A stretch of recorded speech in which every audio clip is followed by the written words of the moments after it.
எல்லாருக்கும் வணக்கம். நான் என்னோட பேர் பத்மா. நான் ஒரு ஹிந்து ஃபேமிலியில் உள்ளவ. ஆனால் ஒரு 4-5 வருஷத்துக்கு முன்னாடி, 5 வருஷம் இருக்கும், அதுக்கு முன்னாடியிலேருந்து 5 வருஷமா நான் இயேசு சாமியை கும்பிட்டுட்ருக்கேன். அவரை விசுவாசிக்கிறேன். எனக்கு என்னோடய ஃபேமிலி எல்லாருமே இந்து கடவுள்களை கும்பிடுறவங்க தான். அம்மா, தங்கச்சி, தம்பிமார்.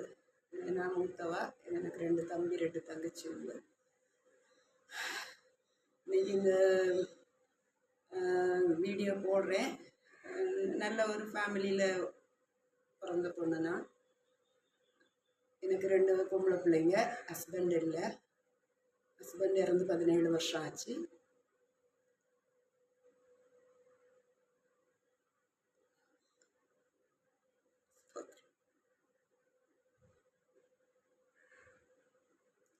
கொஞ்சம் கடன் பிரச்சனைனால கஷ்டப்படுறேன். ஏசப்பாவை நம்பிதான் இருக்கேன்.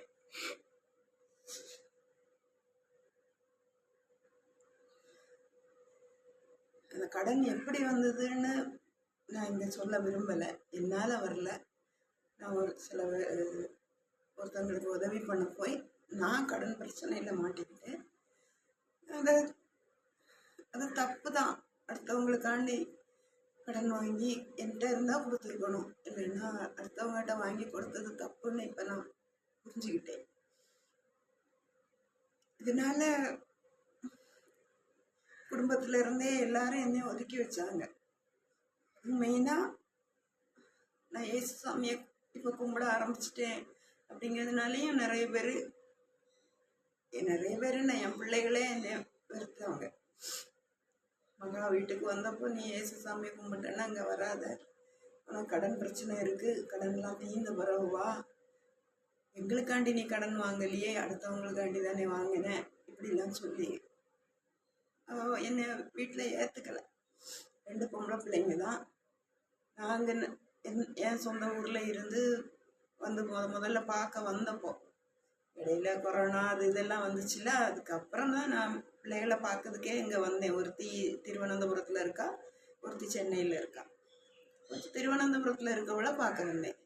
பார்க்க வந்தால் அவள் என்னை ஏற்றுக்கலை. நீ இங்கே வரண்டாம். 2 சின்ன பிள்ளைங்க. எனக்கு பிள்ளைகளை பார்க்கறதுக்கு ஆசையாக இருந்துச்சு, என்னை பார்க்க விடலை, திரும்ப அனுப்பிட்டா. நான் அப்புறம் நிறைய கஷ்டப்பட்டேன். நிறையனா நான் வளர்த்தி அப்படி இல்லை. நான் நல்ல ஒரு என்ஜினியரோட பொண்ணு. ஃபேமிலியில் எல்லோரும் நல்லா படித்தவங்க. நான் அந்த சமயம் எனக்கு +2 வரையும் தான் படிக்க முடிஞ்சது. என்னோடய அம்மாவுக்கு உடம்பு சரியில்லாமல் அதனால் படிப்பை நிறுத்தினா கல்யாணம் உடனே வந்துருச்சு. இப்படி உள்ள வாழ்க்கை. அதனால எனக்கு படிப்பு குறைவு. மற்ற எல்லாருமே நல்லா படிச்சிருக்காங்க. டாக்டர் தம்பி உண்டு, காலேஜ் ப்ரொஃபஸர் தங்கச்சி உண்டு, CA படித்த தம்பி. இப்படி இன்னொரு தங்கச்சியும் +2 தான் படித்தா. அவளும் நல்லா இருக்கா. எனக்கு ஹஸ்பண்ட் இல்லாததுனால நான் கொஞ்சம் கஷ்டப்பட்டுட்டேன். அதுக்கு முன்னாடி வரையும் நல்லா தான் இருந்தேன். இந்த கடன் பிரச்சனையில் மாட்டின பிறகு ரொம்ப கஷ்டப்பட்டேன். பிள்ளைகளெல்லாம் ரொம்ப சிம்பிளாக கல்யாணம் பண்ணி கொடுத்தேன். நான் நினச்சிருந்தா அடுத்தவங்களுக்கு உதவாமல் இருந்தல கடவுள் மற்றவங்களுக்கு உதவ சொல்கிறாரு.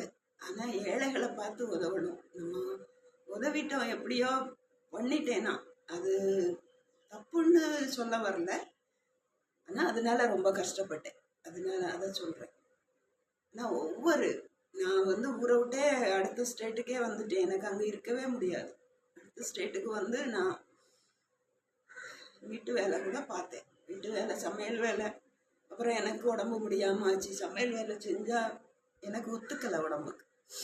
திரும்ப அதுக்கப்புறம் ஹோம் நர்ஸாக 2.5 வருஷம் ஹோம் நர்ஸாக வேலை பார்த்தேன். அப்போவும் அது வேறு மாதிரி கஷ்டம். ஆனாலும் ஒரு பேஷண்ட்டை பார்க்குறோம்ல அப்படிங்கிற ஒரு நினைப்பு இருந்துச்சு. எல்லா இடத்துலையும் என்னை நல்லா மதித்தாங்க. இந்த நான் இப்போ இருக்க ஊரில் ஒரு வேலை செய்கிறவளாக இருந்தாலும் ஏதோ எனக்கு ஒரு மரியாதை தந்தாங்க. எல்லாரும் நல்லா நடத்துனாங்க. ஒவ்வொரு இடத்துலையும் நான் பதுங்கி இருக்கிற மாதிரி தான் இருப்பேன். எங்கேயுமே போக முடியாது.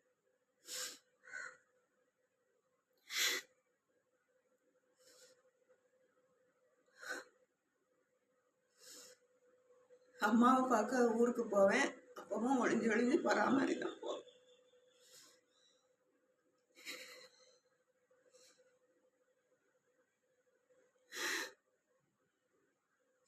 ஃபோன் எடுத்தா ஃபோனில் நம்மளை தாறுமாறாக ஏசுவாங்க.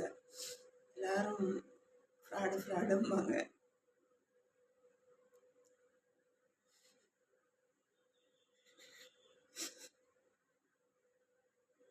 அப்புறம் ஃபோனை அப்படியே சுவிட்ச் ஆஃப் பண்ணிவிட்டு நான் அங்கே கேரளா நம்பரை எடுத்துட்டேன். ஏன்னா எனக்கு அந்த அளவுக்கு தாங்கிக்க முடியாது.